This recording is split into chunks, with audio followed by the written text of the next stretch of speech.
Get that looking good. Perfect. Hello, everyone. Welcome back to another Mental Health Monday here on Even Tacos Fall Apart. I am so glad that you're here. I'm so glad that you're tuning in, and I'm really excited for our conversation tonight. We do have a guest. I am joined tonight by Blanca Rodriguez, and I will introduce her in just a moment. But Blanca, thank you so much for taking the time and joining us here. Thank you so much for having me. What a joy it is to be here, definitely. Absolutely. So, our topic tonight is going to be chronic illness and mental health. If you have a question about anything that we're talking about, if you have a question for our guest, feel free to pop that in. I'm going to open up a question queue right now. So, if you have anything you want to ask about, pop it into the chat. We'll make sure that it gets asked. And then also, if you are looking to connect with Blanca, I have several different websites and social links. I'll go ahead and post those as well. So if you are looking to connect, feel free to do that. And you know what I am about to say because this is something that I say all the time, but engagement is key. So if you go and you give her a follow, go like a couple of her posts wherever you are. Go read through a couple of them, like a couple of them. That's what really gets everybody the boost, if you will, more than just following. So I'll introduce Blanca and then we'll kind of get rolling through here. But Blanca is the owner and CEO of Wounded Healer LLC.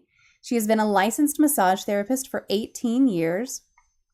And she's a certified canine massage therapist for 8 years, which we were talking about a little bit ahead of time. I think that's really interesting. She's also a fitness instructor for 55 plus individuals and Zumba and dance teaching for 30 plus years. She's an Amazon best-selling book co-author, a holistic life coach, informational, motivational, and inspirational speaker. Blanca is a member and mentor at the American Massage Therapy Association, a member, mentor, and vice president of public relations at Talking Heads of Stewart Toastmasters, a member of Treasure Coast Advanced Toastmasters, a member, mentor, and vice president of public relations at Puerto Rico Toastmasters Club, which that's a line right there. That's a lot of things going on. In addition to that, though, she also volunteers with the Pet Cottage in Jupiter, Florida, a platform that gives permanent housing to senior dogs that have lost their human companion due to death or deployment. The Inner Truth Project in Port St. Lucie, Florida, which focuses on helping survivors of sexual violence, and the Humane Society of St. Lucie County, which is a no-kill animal shelter. So that's a lot. Like, that is a full plate right there, y'all. But we are talking tonight specifically about chronic illness and mental health, and I'm really excited to get into this because there's some very interesting ties that I want to talk about. Before we get into that, though, Blanca, what do you enjoy doing when you're not busy doing all of this myriad of things that I just listed?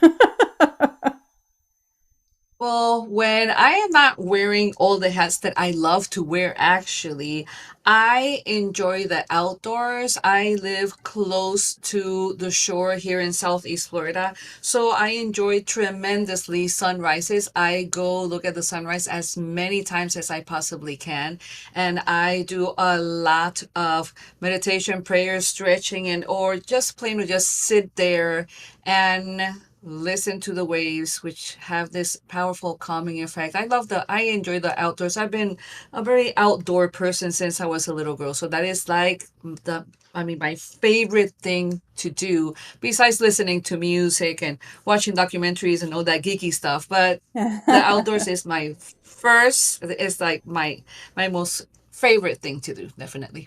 I I am so glad you brought up kind of that healing power that being next to the ocean has because that is something that I feel in my soul. I try to go to the ocean at least once a year because those just the sound of those waves crashing, it's like it's healing, I think, really truly. Maybe not for everyone, but for me.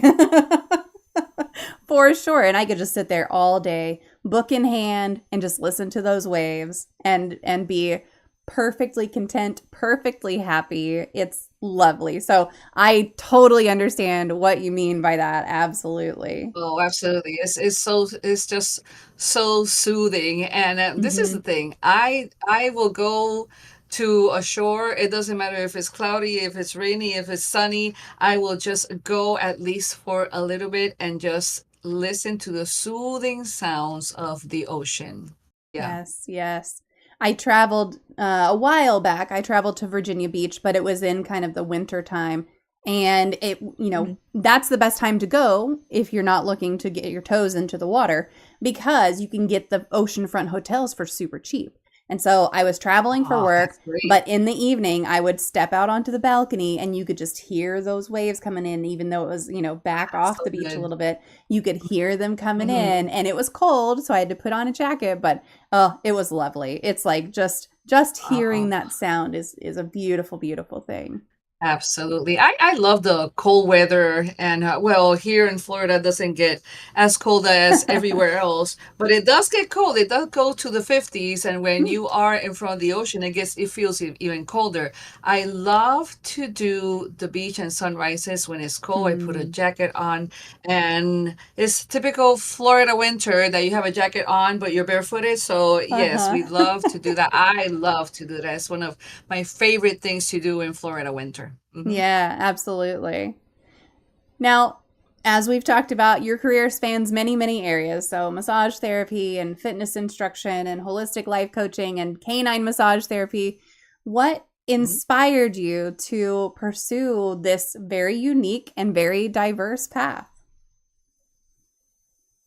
Yes, well, this path, it took me many years in the making. When I became a licensed massage therapist for my beloved humans, it is our obligation that to keep our licensing, we have to do continuing education courses Mm-hmm. as long as we are practicing massage therapists, which I absolutely love because I'm in student mode all the time and I'm learning something new, and it's a wonderful thing. I really, really value that tremendously. And one of the things that I wanted to do was some other kind of massage, and then by the grace of God, I saw in a magazine, I was reading about horse massage therapy, equine massage therapy. It's like, wow, that sounds interesting. Wow.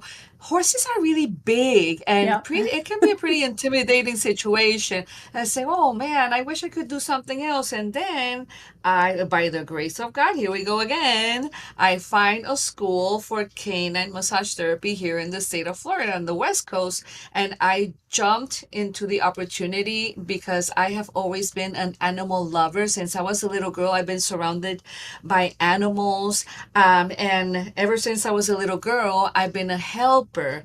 I come from a family that everybody will help everybody. My father was a successful businessman, and he will always send money to Puerto Rico. I am a Mm. Puerto Rican from New York City. My father went to New York City and searched for the American dream. He conquered it. He was a very successful businessman, and he will always be sending money for to his parents, to his family, to his friends, and that giving I mean, he was an abundant man that will give back a lot to the Mm. community. He was loved by a lot of people. And definitely my mother was another person that it really resonated with me because I saw this since I was a little girl, that helping others, it is really a good thing. And this was Mm. very instilled in me from a very young age. And as I kept on going into my adulthood, I always wanted to do something that had to do with helping people in some way or form. I was a secretary for a long time. I was a waitress for a long time. And it was, yeah, it's an industry of helping, but I wanted something more, something that was more hands on, helping others feeling better.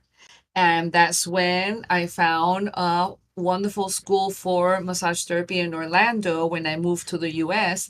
And I jumped into the opportunity. I went back to school for massage therapy at age 38. So, to all our listeners and viewers, please don't let age stop you from what you want to do. And after that, years later, I've been a canine massage therapist only 8 years. So this was, I mean, I'm 59 right now. So in my 50s, I went back to school to get certified as a canine massage therapist. And then after that, 4 years ago, I went back to school to become a holistic life coach. So the learning never ends. And this was like one thing kept on coming together with the other and the other and the other, and they all intertwine into all of the services that I provide as the wounded healer that I am. I love that. It sounds like you really had that just from being a kid and growing up and finding your path. And the fact that you Absolutely. brought up kind of the you went back to school at 38. There's a great I guess it's an art project, but there's a great project. It's a great website where you can enter whatever age you are or an age you're interested in being someday and hit the button that will display the accomplishments that other people have done at that age. So, like, if you go in there and you type in that you want to see what people did at 38, it'll say, so and so. Let's see. At age 38, poet Robert Frost sold his farm and used the proceeds to move to England, where he could devote himself primarily to writing. So he That's didn't even start amazing. writing until 38, and it just lists all Imagine these that. different things, that people did at that age. So I'll share a link to that in the chat, and y'all feel free to check that out because it is something that I hear people say a lot. Like, I've wasted so much time in my life, and Hmm. you haven't. You've gotten experience. You've gotten all of these things that you've done under your belt, and now you can accomplish what you were Hmm. supposed to accomplish at this age. And it doesn't have to be, oh, I should have done this when I was, 13. I should have started writing when I was Very true. 13 or Very whatever. true. You can start writing when you're 38. Doesn't matter. So, Absolutely, absolutely. I wrote my chapter of my book when I was 52 years old. So I mean, you see, there's no age range to hmm do whatever you want to do in life, definitely. yeah, Hmm. absolutely. Do you have a true crime story that fascinates you? I love Agatha Christie's Mm. theme crime stories, and my favorite movie is Death on the Nile. I always love mysteries, and everybody is a suspect, but only one person does it, or two people did it. And since I was a little kid, I always was like drawn by Agatha Christie. Definitely, Yeah. very interesting. Yeah. Hmm. I love that. I'll post a link to her kind of her what just her list of works for those who are interested, Oh yeah. and also Pretty to that extensive. movie Yep. as well. Have you read? Mhm. There's a book about Agatha Christie, kind of like historical fiction a little bit because we don't know all of the mystery around Mhm. her disappearance and everything. But I think it was called The Christie Affair. Have you read that book? I highly recommend it if you No, haven't. I haven't. Oh my It's God, I am wonderful. gonna write it down. Yeah, let me see who wrote that one. I know I read it a while back, but I think it's called A Christie Affair, and it's really Nina de Gramont. So it's I highly Okay. recommend it. It was wonderful, a wonderful read, and like I said, they Oh my had to God, I am gonna fictionalize, buy make it. up a lot of Thank you. things, but it has to do Yeah. with her, with part of her life. So I do recommend it. Yes, It's good. absolutely. Thank you. Yeah, yeah. Oh, thank you. Thank you so much. Love that. Yeah, but her Agatha Christie's written a lot of books that a lot of people really love. So Hmm. it's a good one. Yes, and I there's love many there's many movies from like back in the yes. day that Yeah. it was like one after the other, and I was hmm fascinated with all of these movies. There's a couple of remakes now, but oh my God, I highly recommend all of them. Super interesting. Yeah, that's awesome. Well, Hmm. I want to get Hmm. into kind of our topic in a little bit of a different way. So, your website is Wounded Healer, and I just would love to know a little bit more about that phrase, Wounded Healer. What does that mean to you, and how has that concept shaped your journey? Yes, I was invited to this amazing podcast that is called The Journey, and the gentleman, the host of this podcast, this was a little over a year ago. He named our episode, the episode with me, "The Journey of a Wounded Healer," and I found Mm, it fascinating. And I said, you know what, a wounded healer really resonates with me, with my experience in life more than I even knew. And I said to myself, that is what I want my business to be named. And I took it from there. Wounded healers, we are people that we embrace the dark experiences that we had mm, in life, and we use it as fuel to help others improve their quality of life, to help others with their journeys, no matter how hard they are, because we have been there too. So people can really, really relate, and we can relate to our people, to our clients, to my patients, to even my people that I do fitness with. I can relate and engage with them in a more profound way because I know exactly where they come from because I've been there. So Mm-hmm. this is why I became the wounded healer. And wounded healers, it dates from Greek mythology. Actually, there is a legend of the centurion that he was hurt by an arrow and he became a wounded healer. So it dates back from a very, very long time ago. And even in Peruvian culture, shamans are called wounded healers as well. So it's a very powerful term that it goes through to different cultures with different meanings, but very similar at the same time. Very, very interesting. Hmm. Yeah. And that resonates with me quite a bit because that's part of what inspired me to start this podcast was just I went through some shit and I would love it if other people didn't have to go through what I went through alone. And so Hmm. it's kind of one of Yeah. those things. It's like everyone from every experience takes something different. Someone else could go through the exact same situation that I went through and take and do something totally different with it. But my kind of response and one of the things that I took out of the things that I've been through has just been I want to help other people with this and I want to take what I've been through and really kind of put that out there in the world and do what I can to make sure that Hmm. other people don't feel the same things that I felt. And so it's Hmm. always neat to see what someone will go through and then how they react to it and how they're able to respond and how they're able to incorporate that into their lives, or if they don't want to Hmm. incorporate anything from it and they want to just survive through it, that's totally valid too. I'm not trying to imply that you should always capitalize on trauma, but it is something that I see Right. a lot of Hmm. people do a very similar Hmm. thing to what you have done and just take that and really run with it and say like this built me and this is something that I want to make sure serves me now that I'm able now that I'm on the other Absolutely. side of it. Yes, absolutely. And I cannot agree with you more because I was in both sides of the story. I endured decades of silence, of not seeking help, of not seeking support Mm, because I thought I was not worthy enough to even bother anybody with what I really needed to say and to get the help that I so very much deserved and needed yeah. since I was a little girl when with the tragic passing of my father, and then my mother falling into chronic untreated mental illness. This was back in the 70s, the years where talking about mental health and mental illness was total taboo. It was Mm-hmm. demonized. You would just not talk about that because basically if you will admit to any kind of mental illness, your life was basically over. They Yeah. will give you a pill and it was a horse tranquilizer that it was a one pill fix everything. And that those were the years when my mother really, really got into a deep depression because of my father's death, and she never recovered from it. And my mother had very, very violent tendencies, and Mm, it was the up of the up and the down of the down. There was never a happy medium. It was very inconsistent, unstable, a very, very unsafe environment in many ways.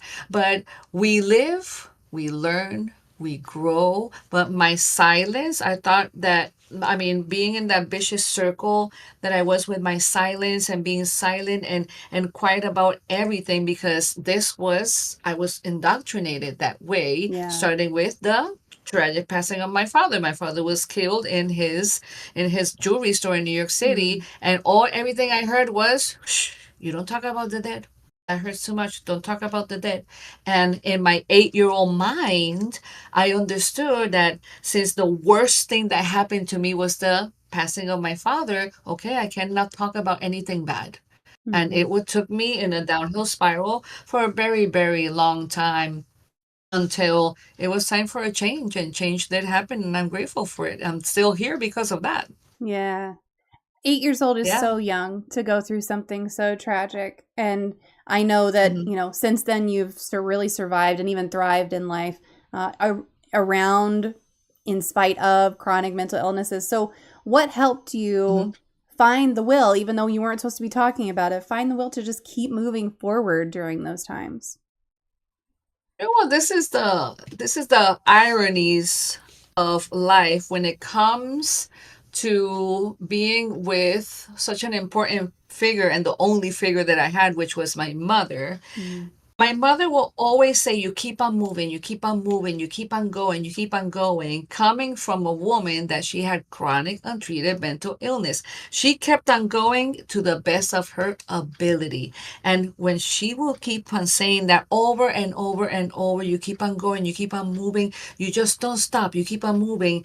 And it's ironic that the one person that that I mean, I got a lot of childhood trauma because of her behaviors, because of the death of my father, how it was dealt with, how it was not dealt with, and coming from her in her batshit crazy. It's ironic that it came from her. My Yeah. will to keep on going, to keep on moving, to keep on thriving, to keep on going no matter what. Because my mother came from extreme poverty. My Mm. mom was malnourished, abandoned, neglected. She was the middle kid of 10 brothers and sisters, Wow. with a mother that she was illiterate, and then she lost her father at a very young age. She used to go barefooted to school, and my mother will tell us these stories, and she did comply when she tells us. It's like, since I was young, I wanted to have kids, but I promised myself that my kids will never go through what I went through. She complied because I have never experienced in my entire life what she did. So Hmm. that will and that resiliency, that persistence, yeah, it came from her, and I cannot be more grateful to her about that, and definitely to my father as well, that he went from a school teacher to be a very successful business owner. He was not done just by being a school teacher in Puerto Rico. He decided to take a leap of faith and say, okay, I'm going to go ahead and I'm going to conquer this and I'm going to make it work. And he was a workaholic, but he conquered the American dream. And that is something that I highly value and embrace from him, even though he lasted so little in my life. Hmm.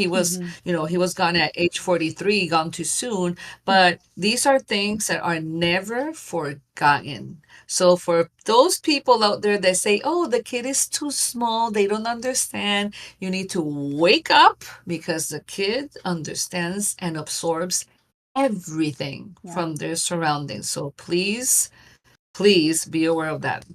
Yeah, most definitely. I mean, some of the most lasting responses and ways that we react to things can really come from childhood, and it's because of what you Absolutely. experienced in childhood. And that's not always Hmm. it's not always something super tragic or super traumatic or anything. It's just how you were raised, even at a very young age, Hmm. impacts you well into adulthood, unless you're Absolutely. actively working to undo some of the harms that were done, maybe with Hmm. totally good intentions. Yeah, that it totally lasts. Absolutely. Kids are absorbing, they are sponges, they are there, they are seeing you, they are hearing you, they are affected by what's going on around them. Oh, yeah. They feel absolutely everything that is going on. Hmm. Yes, yes. So, what toll does chronic illness take on your mental health?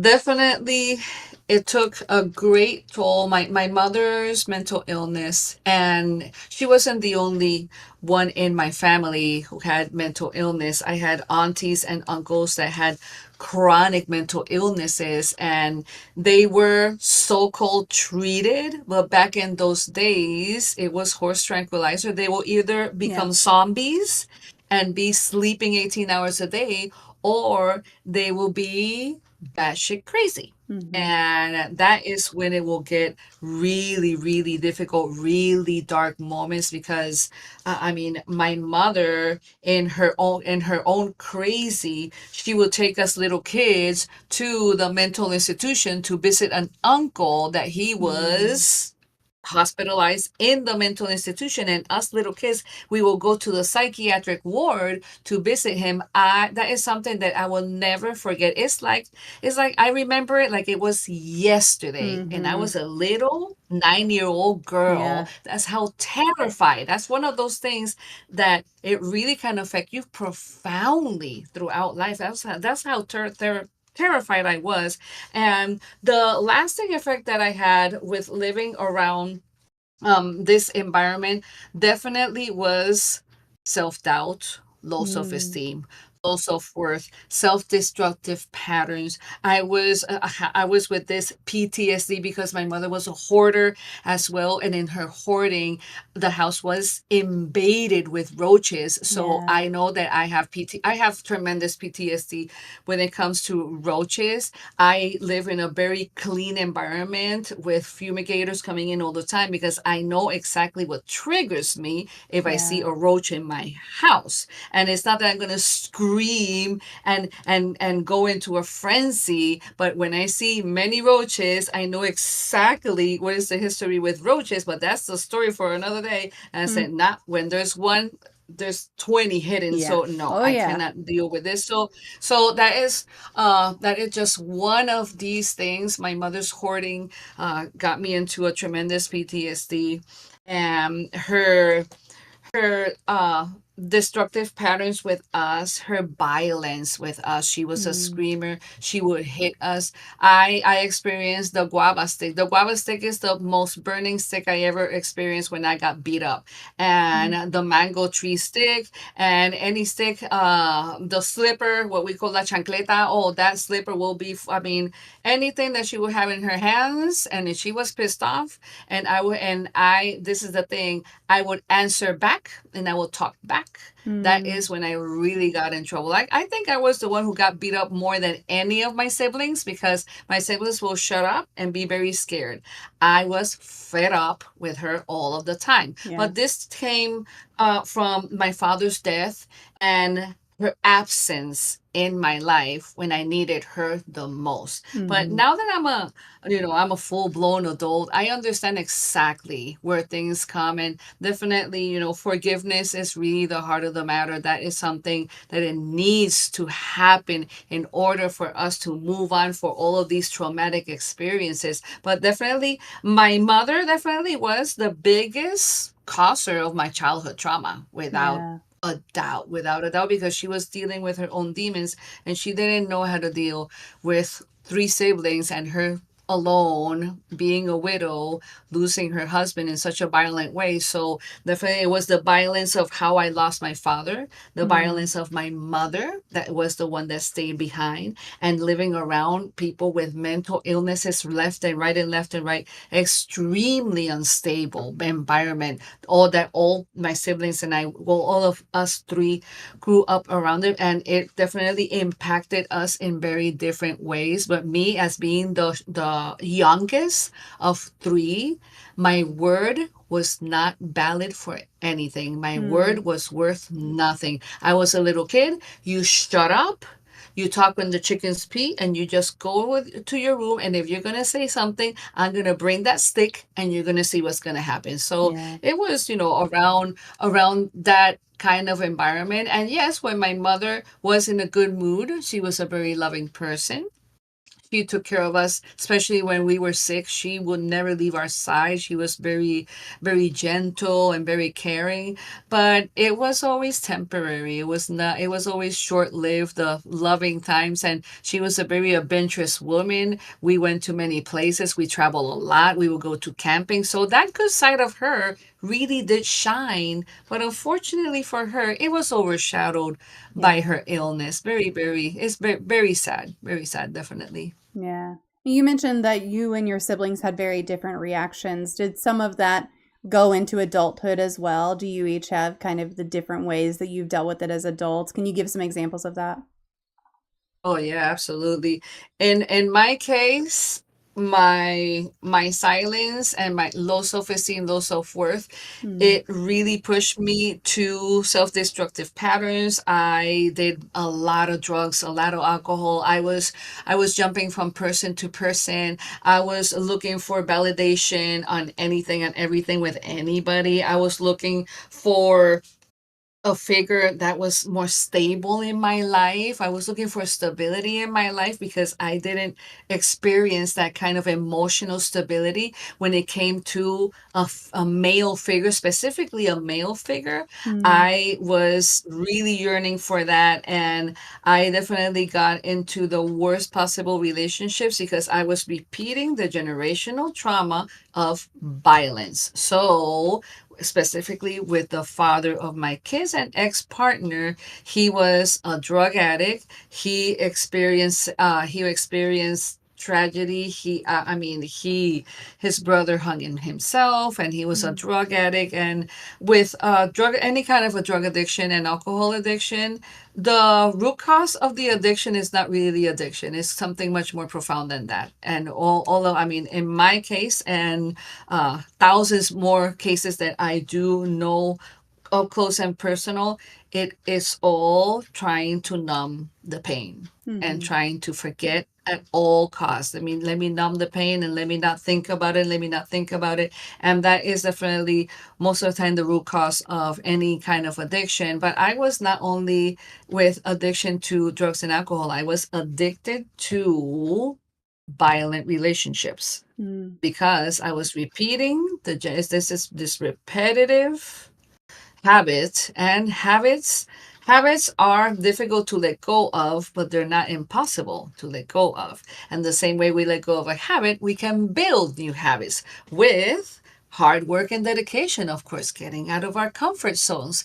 Of course, I could have easily been the statistic of the battered woman that was killed by her ex-partner and two Mm-hmm. kids were left alone. I could have easily OD'd and two kids were left alone as well with a father that was a drug addict himself. He died, he went into full organ failure at age 48, but it was all drug related, and he just kept on substituting one drug with the other and the other and the other. When he Mm-hmm. couldn't take cocaine, he will take crack. When he couldn't take crack, he took booze. When he couldn't take booze because her kidneys were not functioning anymore, then he relied on the last addiction that it was opioids. Opioids is the biggest Mm. pandemic there is right Yeah. now, and he was just another case, another number of opioids. What did on the long run, and he died at age 48, Mm. and he didn't look 48, he looked 98. So that's how deteriorated this poor soul was. And definitely,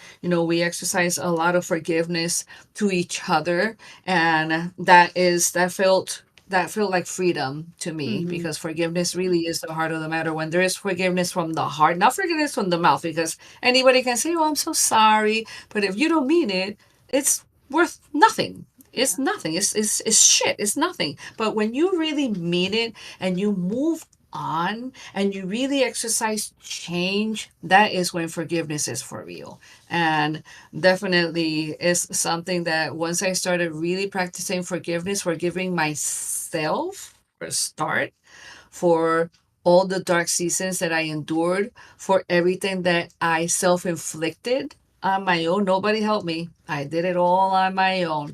When I finally put my pants on my place and I said, okay, it's time for me to stop being everybody's victim and be responsible for my actions. That's when real change happened. And yeah, it was hard, but not impossible. And it feels really good.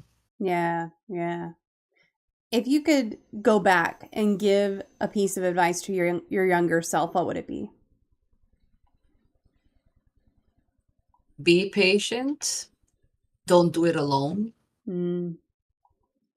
Don't do it alone. Get support. It's always there.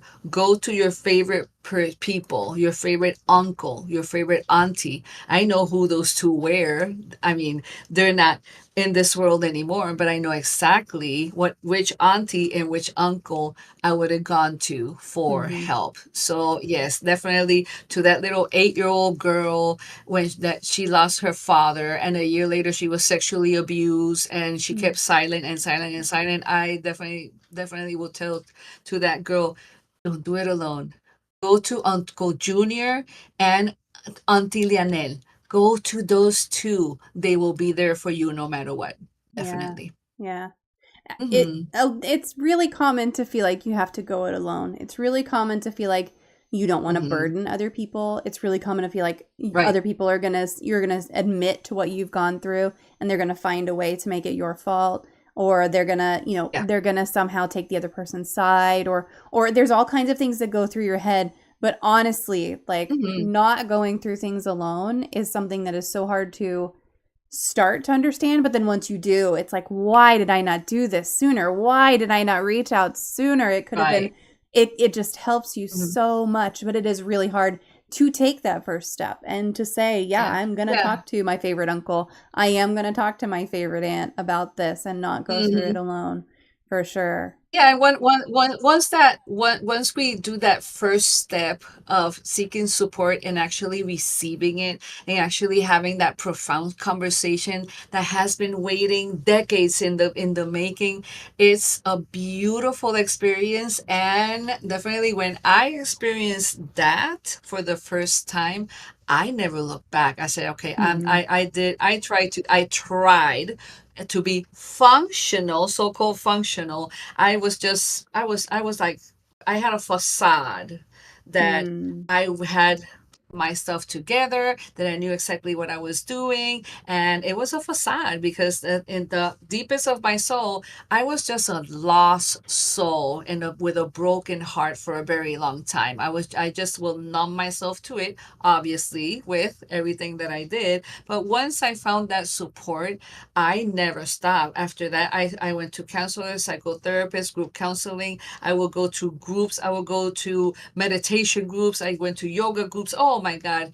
I mean, everything I could put my hands on when it came to support and videos. And I mean, back in that day, the internet was not as powerful as it is now, but the beginnings of Google were really, really helpful. YouTube, oh my goodness, Mm-hmm. YouTube is a monster and it's so powerful. And to this day, when I am feeling a little blue, it's like, oh, I'm gonna go to do this meditation on YouTube. This is really gonna help me. And it really does. It's an excellent source, powerful source of information. Everybody should use it.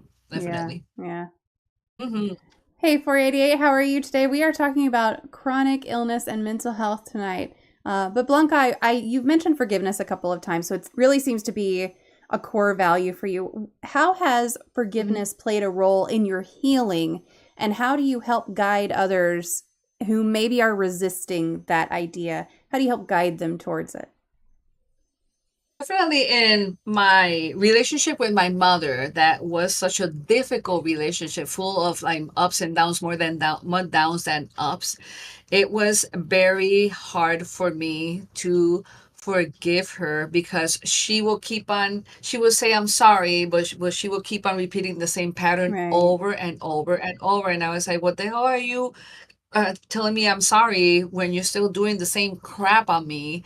And here we go again, when I was blaming her and I was being her victim. And when I decided to stop being her victim and take matters on my own hands and do some growing the F up that I truly, really needed. That's when I started to see my life from a different lens.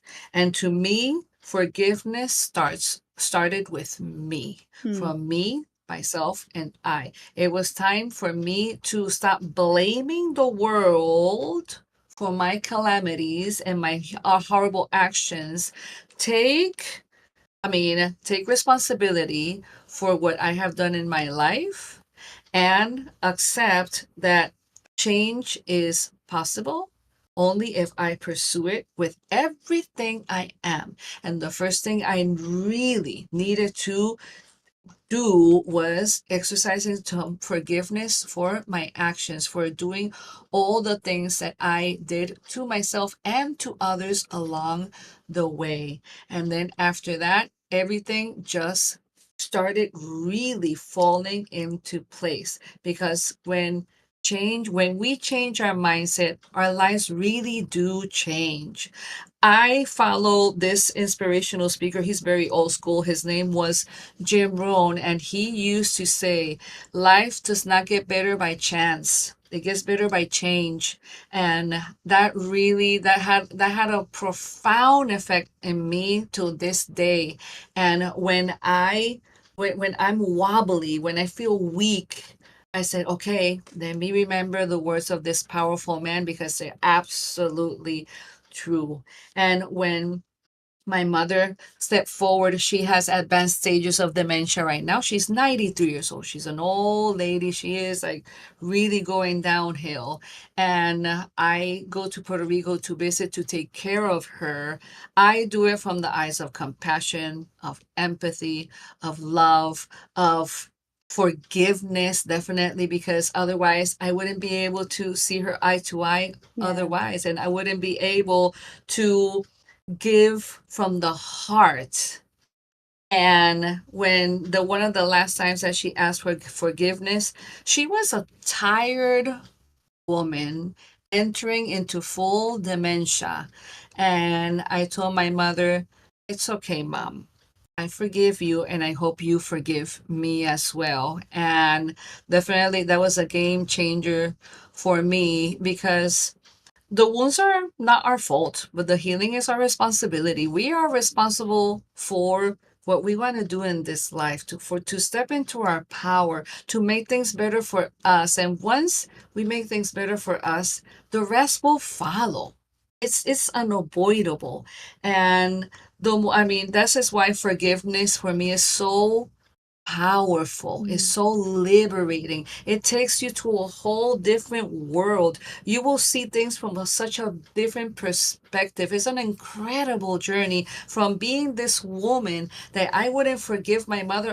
In my 20s, I stopped talking to my mother for years. I mean, in my whole 20s, I hardly talked to my mother. We had a horrible relationship. And every time I will see her, we will go into a fight. It's like, okay, I guess I'll see you in another year. And that was my life with her, seeing each other once a year, once every 2 years. And I was very distant. This was the time, but there was no cell phones, there was no texting, there was Mm. none of that. It was a house phone, and that's it. Or letters written on paper. Imagine that, how old school. Yes, that's where I come from. So yeah, when somebody as important as a female figure, your mother figure, that there was so many scars, so many wounds going on in there, one after the other, the other. And once I understood more where she was coming from, what her experience was, I really started to open up my mind and my heart to say, wow, she did the best that she could with Mm. the little that she had.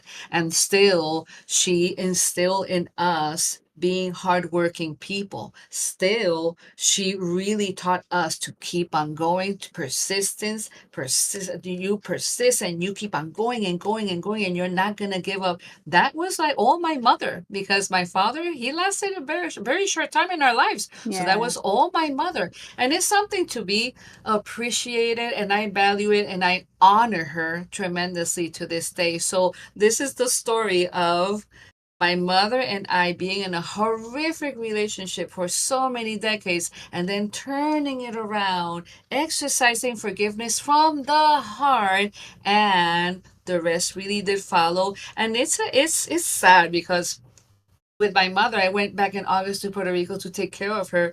And I looked at her in that hospital bed in the house, and she hardly speaks anymore. And I said, wow, wow, you know so little of who I really Mm. am.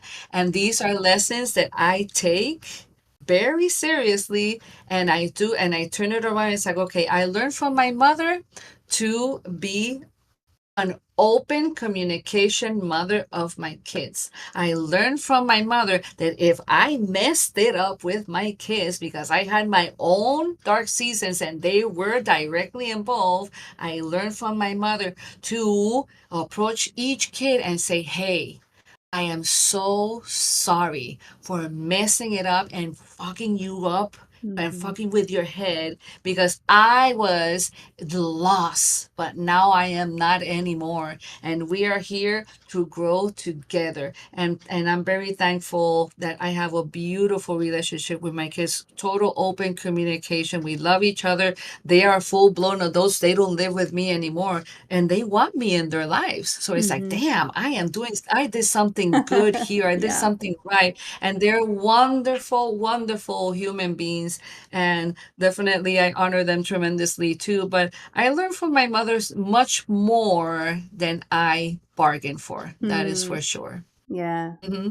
It is really important to communicate with your kids that like, hey, I know I messed that up. My bad. I'm really sorry.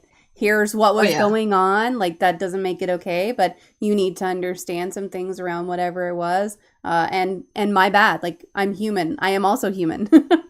Because So it's true. if Hmm. you will just talk to them, explain what happened, like we said Hmm. earlier, they're listening, they hear you, they see you, and they're so much Oh more yeah. likely to be like, I do forgive you for that, or to at least understand what was going Hmm. on.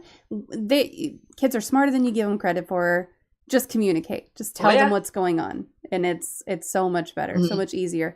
And then your kids are more likely to continue to talk to you when they are adults. So, Absolutely, absolutely. You build that foundation, it's worth it. Definitely. It's yeah. so worth it. And even if your kids come from a very difficult situation like they did, my kids' childhood was around a household plagued with domestic abuse, and it was Hmm. emotional and physical uh abuse, and my ex-partner was a drug addict to the day he died, so they endured that instability, that craziness. Hmm. But once it was over, a new, I mean, this is a season that ended and another season that began. And the more they grew up into their teenagehood, the teenage years that can be so confusing, I will be it's like, okay, this is when open communications really needs to Yeah. happen. And I really need them to know that I was here and this was the way it was before this happened. But now things are different. The season is different. We are in a different era of our lives, and it's time to start telling them much more about difficult times that were going on and why Yeah. this was happening. And they totally understood. And to this day, I keep on little by little saying, okay, you remember this? Well, this is what was going on. And I Hmm. want you to Yeah. understand that. And of course, forgiveness is the heart of the matter. So the more you say, I am so sorry for this, and if they bring something up, oh, you remember this? Oh, well, you know what? That really hurt when he was 13 years old. And I was like, you know what, son? And whatever actions I did didn't change a damn thing, right? And he's like, exactly. I am so sorry, son. Yeah. He's 26 years old now, and he reminded me something that happened when he was 13 years old. Hmm. And that's how profound of an effect had in him. So it's like, okay, I am going to say, I am sorry right here, right now for hurting you. And he took it very well. And this is another reason why we are so close to each other. So parents out there, please do yourself a favor and don't see your kids that they're below you, because in the long run it's not going to help anybody, and Yeah. your kids will Yeah. just say bye bye. I don't need you in my life. So please, keep a balance with your life and the mistakes that we have, because we are human. This is unavoidable. Hmm. Life is lifing. And we do mess up things, but there's always a time to say, hey, let's talk about this. Okay, let's Yeah. talk about what happened. Yeah, absolutely. You said something earlier that I want to go back to. You said that the wounds were not your fault, but the healing is your responsibility. And I think that that's something that uh, that phrase is like, it can harbor a lot of resentment because you're like, you're right. The wounds were not my fault. Why is it my responsibility to do the work? Because healing is work. And there's a lot that you have Hmm. to do.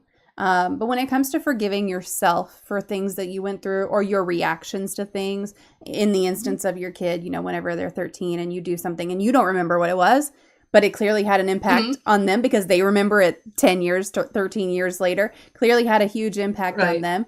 And so, how do you go about saying, I did the best I could with the information that I had at the time, but I Mhm. was wrong? How do you go about reconciling, like, I did my level best and it wasn't good enough necessarily? How do you go about kind of reconciling those thoughts? I definitely think that being aware of the place that you were in your life at a Mhm. certain time, on a certain age, can is definitely a game changer in many ways, because the mindset, let's say, for I mean my old story, the mindset that I had when I was 20 some more years old was never the mindset that I had in my 30s when I gave birth to my Yeah. kids. And then after I gave birth to my kids, my mindset in my 40s, that I was going to a total transformation. I was transitioning into leaving a domestic, I mean, leaving this man that he was my abuser. I was definitely going into a whole different season of my life of, yes, these wounds have really taken me down for a very long time, and they are open or they are hardly starting to heal. But it is my responsibility to change the narrative once and for all. And it was definitely my responsibility to get out of my comfort zone. And comfort zone doesn't mean that you're comfortable there. Comfort zone means that it's a habit, that Mhm. you're used to a pattern and you don't know how to get out of that pattern. And whether it is a pattern of emotional and physical abuse that I was or used to since I was a little girl, it was just that the face changed over and over, from my father's violent tragic passing to my mother's violent tendencies, to my aunts, to my uncles, to my cousins, to siblings. I mean the whole 9 yards, and the face just kept on changing. Just the situation was redundant over and over and over. And in my 40s, that's when I came into a realization that I said, okay, enough with my secrets, enough with my silence, enough with my pain and suffering on my own. It's time Mhm. to get the support. I got the support. I never looked back. But definitely my healing was my biggest job, and the most important investment that we do is the one on ourselves, and growing and doing better for ourselves. Because when we do things better for ourselves, doing better, putting ourselves first is not selfish. It's not being entitled. It's not being arrogant. It's a beautiful thing, because when you take care of yourself, everything falls into place. Everything will follow. Oh my goodness. In many instances, I've been, it's like, damn, if I only did all this job when I was in my 30s, what would have happened? But these are questions that the answer will never be there. And Mhm. all I hear from my beloved sister is like, you know what? That was not the time. Yeah. When you went through these things and these changes, that is when was the time. And that's that. That's all there's to it. Don't overanalyze it. Don't over question it, because you will never find the answer, and it'll take you down, and you don't need that. You have the tools to make it better and go forward rather than go backwards. Mhm. So yeah, definitely. Yeah. Now, we talked about at the beginning, you do a lot of volunteer work. You support survivors of sexual violence, and you also support animals in need. So, what have those experiences taught you about resilience and the healing process? Definitely starting with animals. Definitely with the no kill shelter, these beautiful beings, you adopt animals. Hmm. And they go, it doesn't matter how much suffering and pain, abuse, reject, neglect these animals go through. You just show them some love, and they will give love back. And to me, that's resiliency. To me, that is loving unconditionally. We got so much to learn from animals. And when it comes to learning what real love is, it's so important to pay attention to our pets because we are their human companions. Hmm. That is for sure. That's how I see it. I am the human companion and you are the princess or the king or the prince of the house. That is for sure. And they gave us back something that is the most precious possession we can have, and it's their love, their companionship, that undeniable bond that is unbreakable. To me, that is resilience. To me, that's persistence. And especially when we adopt animals that we just don't know where they have been, they either have been abandoned, abused. I mean, our beloved, because she will always be our beloved. She passed away 2.5 years ago, and all we know from the dog is that the human companion went to prison and the dog was put in the shelter and nobody knows anything else. Every time I took a broom to sweep, she will be petrified, terrified. It's like, okay, she was abused by a broom. Definitely. Who knows what happened? I don't know. We will never know. But little by little, I kept giving her love and attention and sitting down with her with broom on hand. It's like nothing is going to happen, but she will be shaking in terror, but still she persisted. She was resilient. She still stayed and loved us no matter what. To me, that is pure persistent and resilient. And at the Inner Truth Project, this beautiful platform for sexual violence survivors, these individuals, because it's women and men as well, that is another epitome of persistence, resiliency, and being a pure survivor. People that they want to do better for themselves, they want to Mm. heal, and the services that are offered in this amazing place, it goes from yoga, psychotherapy, love, starting to find a way to love yourself again, love and embrace your bodies again after being violated of that very important and oh my God, this vital self-respect area of our lives. I am a survivor of sexual assault, being sexually assaulted repeatedly, different phases and in different eras of my life. And coming to terms to love myself again, it took a lot of work, dedication, persistence, resilience, not giving up, understanding that you can step into your power, say no, say it out loud, say it that I am a survivor. I got this. I no harm will come to me, no danger will come to me. And the triggers will always be there, and there will be things that will take you straight back to that memory. But you are resilient, you are persistent, and you are a survivor. And this is why we are here. So to me, those very two powerful platforms, I mean, to me, I put them as a combo because of the unconditional love that an animal can give to a stranger in the midst of so much pain and hurt and abandonment. And here we go with sexual assault survivors being willing to speak up, tell their stories, so others that live in silence, like I did for many decades of my life, can relate and say, hey, I am not alone and Mm. I got this. Very, very important, very profound. Yeah, yeah. Do you think that there are any common challenges that people face whenever they are dealing with chronic mental illness, and how do you help them work through it?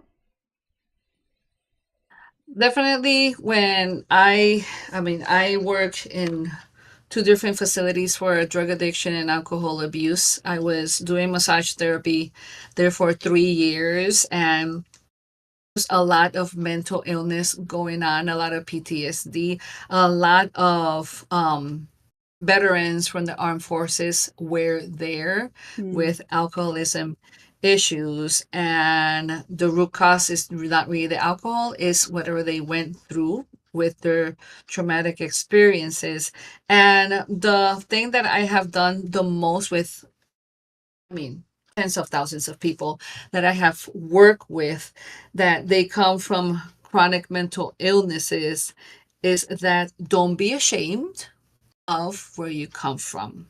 Thank goodness, and I can say this because I come from an era where anything mental illness, whether it was chronic or not, it was taboo, it was Mm-hmm. demonized. Here we go again. Shh, you don't talk about that. Was a thing that was never talked of.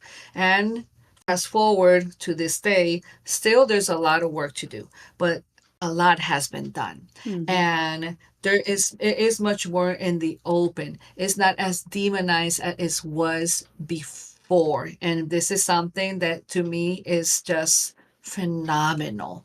I am so happy to see it. I am so happy to see that people are communicating more with each other and not seeing themselves as less than anybody else just because I have depression, just because I have stress, anxiety, PTSD. I have PTSD, for crying out loud. And I had postpartum depression with both of my Mm-hmm. kids. And this is something that it is real. Postpartum depression, it takes us to a very deep rabbit hole, and help is there for us to understand why is this happening, where is this coming from. And same thing with other mental illnesses. For example, I'm gonna give you the example of my daughter. My daughter is 23 years old.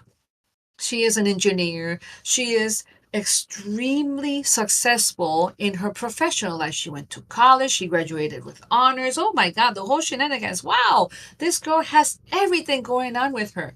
My daughter has chronic depression and anxiety. And she goes to psychotherapy. And this is the thing, her mental illness is not stopping her from Mm-hmm. doing what she is doing best, from getting the help that she so very much needs and deserves. And we talk about it openly as parent and daughter. And it's a beautiful thing. And this is the beauty of mental illness not being taboo anymore. Mental Mm-hmm. illness is not being demonized anymore, that this is something that happens to much more people that we may even begin to think of. And unfortunately, since the pandemic, this just had to be. I mean, it was an open door for people to either talk about it, address it, because horrible things did happen with so much isolation. My daughter was a pure example of that. She has suicidal tendencies during the pandemic because she was a very young lady locked in a dorm in Mm-hmm. Georgia, not going to class, not seeing anybody in person. She had to be there because she was working for the college. So it took her on a downhill spiral. And she stepped forward and she came to me and she said, Mom, I am not feeling well and this is what's happening. It's like, well, this is what you need to do. Please do it. I cannot do it for you. But remember, you're not alone. And this is the progress that has been made. It's the life is about progress, not perfection. But I am so amazed in such good ways that how mental health is addressed now Mm-hmm. from what it was before. And the difference is from the moon to the earth. Yeah. Definitely. Yeah. I can attest to that. Yep. Yeah, and I had postpartum depression as well with my second, who was born in 2013, and this is something that I talk about a lot. Generally on other people's Mhm. podcasts, we don't talk about it a lot on this podcast just because it's not necessarily about me. But it's one of those things that, looking from how it was handled even in 2013, which was not that long ago, just a decade Mhm. ago, to how it's handled now when someone has postpartum depression, it's night and day. And from Yeah. 2013 to when my oldest was born in 2006, another night and day difference. And it's like going, you just keep going back because the further you go back, the worse it was dealt with.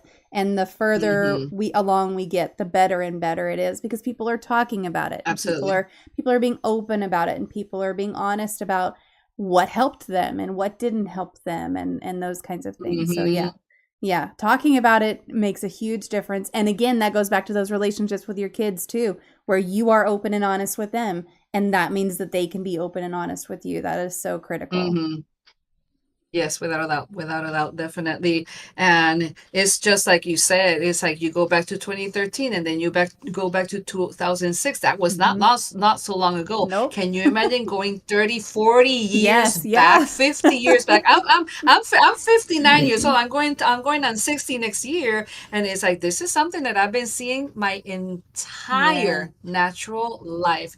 And from what it was, the horrors of what it was before and how it is now, there's a massive amount of progress that has been done, Yeah. and I am so grateful and thankful for this every single day. I mean, nobody has an idea of how good this is getting, and I mean, Hmm. and how much openness, especially the open communication and people talking about it more openly with more Yeah. freedom and saying, "Hey, I am still a powerhouse, but I have mental illness. I got these things going on and I'm getting the help that I so very much deserve and Hmm. need." It's a beautiful thing. I'm so happy about it. Definitely. It's a pure joy in here. Definitely. Absolutely. Mm-hmm. Now, and I know I keep talking about it, but you wear a lot of hats.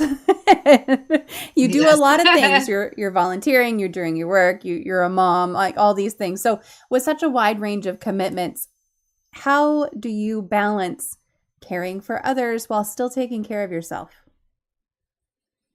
Definitely, my planner is my life. I plan my life. I am not kidding you. I plan my time with my husband. I plan my time for myself. I go to bed late. I get up early. To me, 6, 7 hours of sleep. That is, I mean, to me, I'm a person of habit Hmm. and consistency. And when we make a schedule, I'm a schedule person. Okay. And this I learned with hard work and dedication as well, because if I wanted to wear all of these hats, deliver with excellence and integrity to all of these people, and deliver to myself, I have to plan around this. Hmm. And to me, the first, what happens, what do we have control over more than anything during the day? What we do at the beginning of the day and what we do at the end of the day. Whatever happens during the day, even if we have a plan, that's another story of how the outcome can be. But definitely, I get up at 6 o'clock in the morning every day. I do my prayer. I exercise gratitude for the simplest things that I have in life, for the best things I have in life. I do some meditation. I have a great teacher of mine that he says praying is talking to God and meditation is listening to God. So I do them both. It's an excellent tool to be in a calm state as much as possible. Calm is a superpower, people. Remember that. And after that, I go to the gym or I go outside or I go to the beach and I do my physical activity, because physical activity is vital for quality of life. It doesn't matter what kind of physical activity you do. If you have a doggy, you take your doggy out for a nice walk 3 times a day for at least 15 to 20 minutes. And that's the best double whammy that we can have, taking the dog out for exercise and us exercising with a beautiful dog. So that is one of the things when we have our beloved, I used to take the dog out for walks a lot.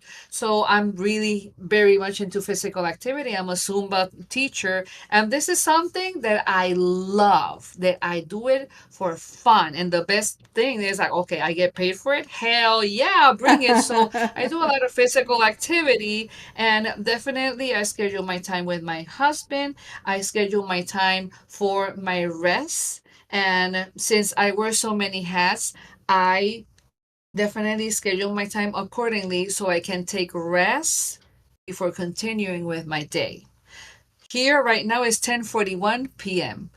As long as I am done here, I'm going to go rest. I took my shower. I am ready to go to bed immediately after this. Go do my prayer, my meditation, gratitude, bedtime. And definitely it works wonders.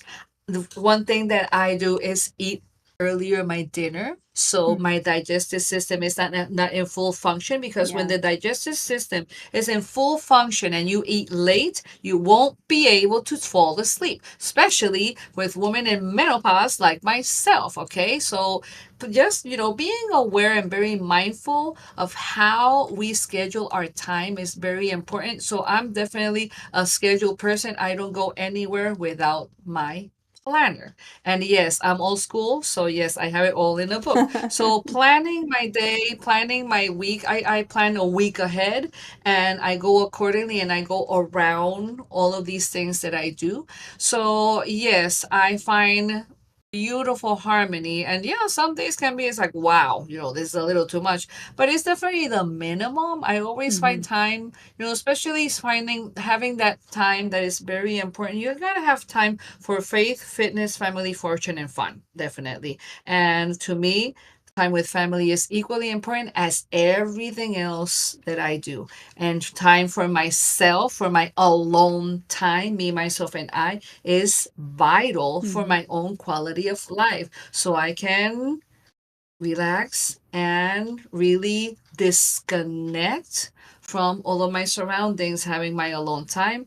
They say my beach time is that's me. Get up at 6:15 in the morning and I go to the beach. Nobody comes with me. That is my alone time right there. Very important, so I can take a good breather and connect with myself and then go on with my time, definitely. And next week I'm going on vacation with my husband, so that's another way to just disconnect. It's very important to find that harmony with work, life, family, your friends, I mean, Hmm. the people that you love, networking with so many people, because I see a lot of people in a weekly basis. And definitely finding that time is imperative. But you know what? When we want to do something, we will find the time no matter what. Yeah. Yep. That's That's for true. sure. Yep.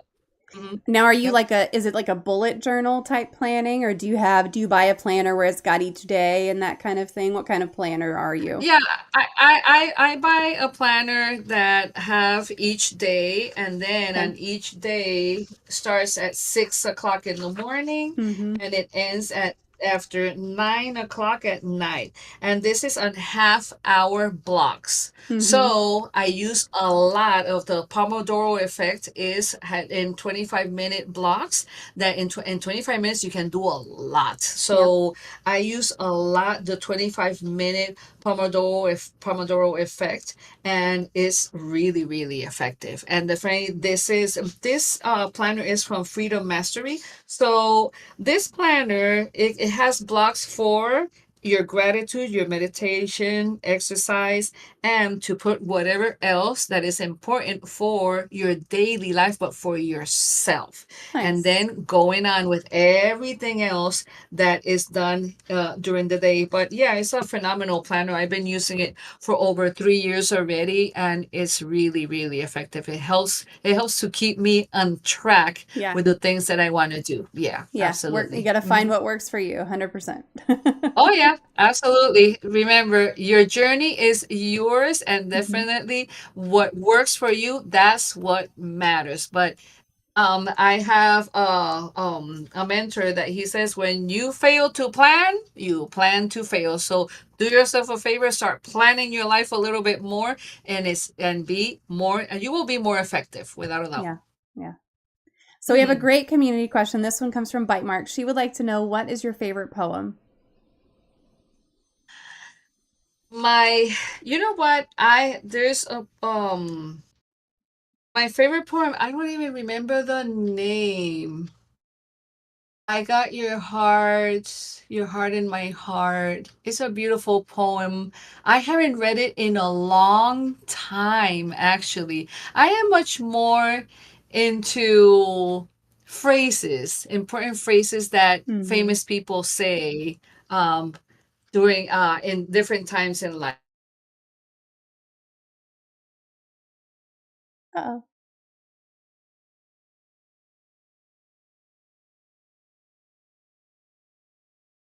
Did we freeze? I think we might have frozen.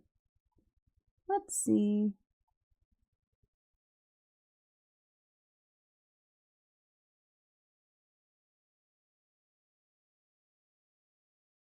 Let me shoot her a message real quick.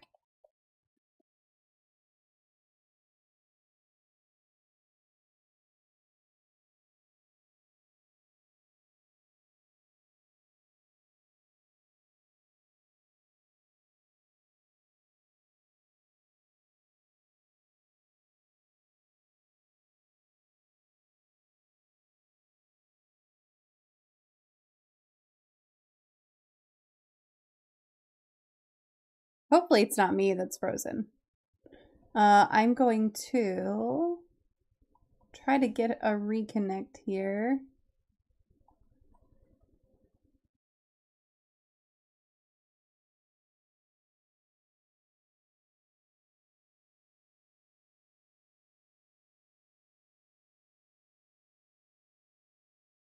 Let's see.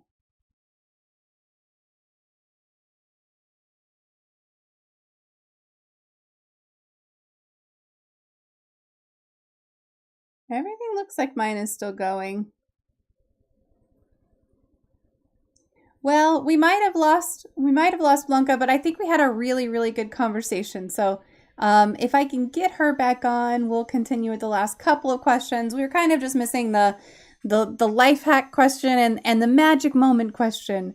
So if we can get her back on, I'll grab her again. But it may be that we just have to end it there. So I hope that everyone enjoyed the conversation that we were able to have. We got most of the way through it.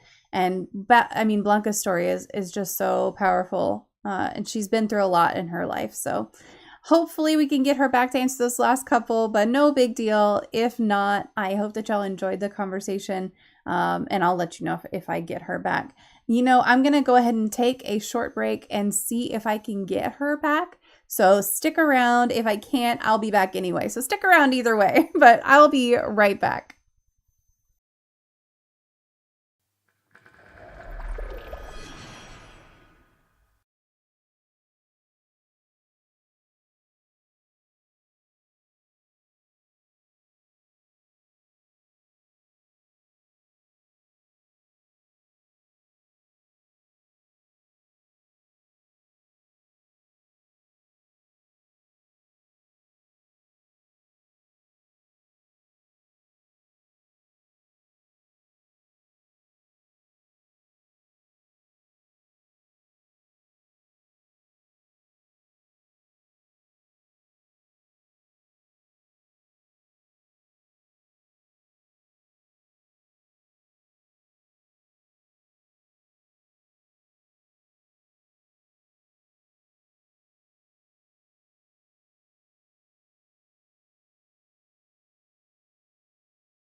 Oh, right, and I have to fix my camera. Okay, hold on.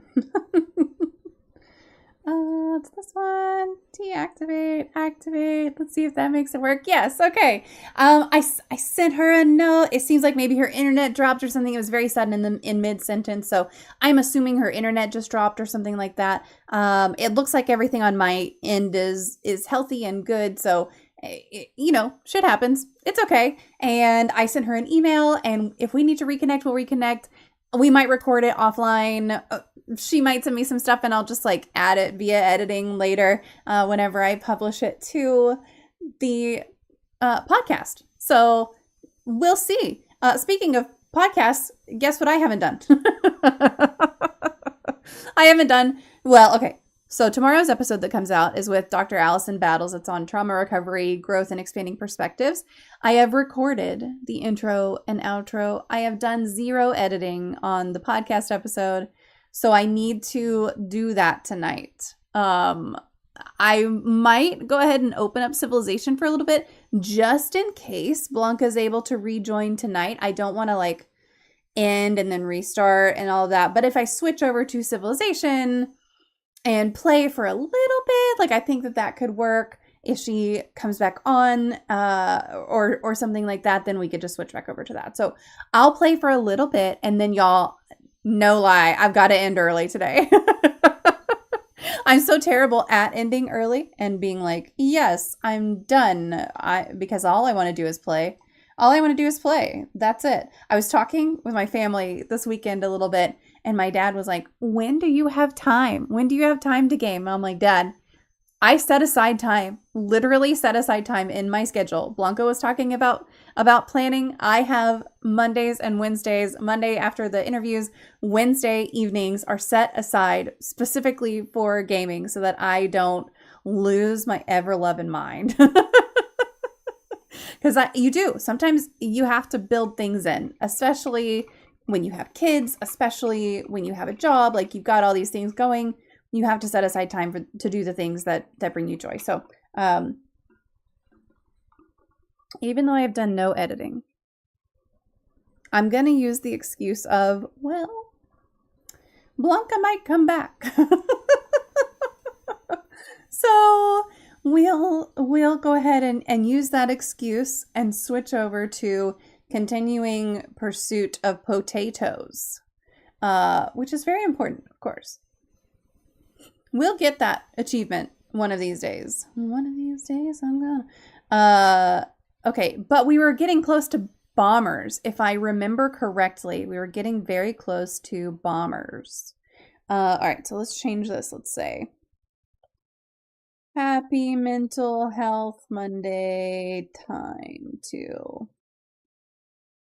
Let's see, time for second breakfast.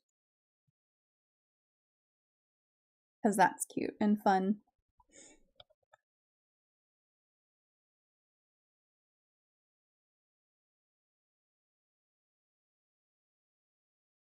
Okay, hit done there.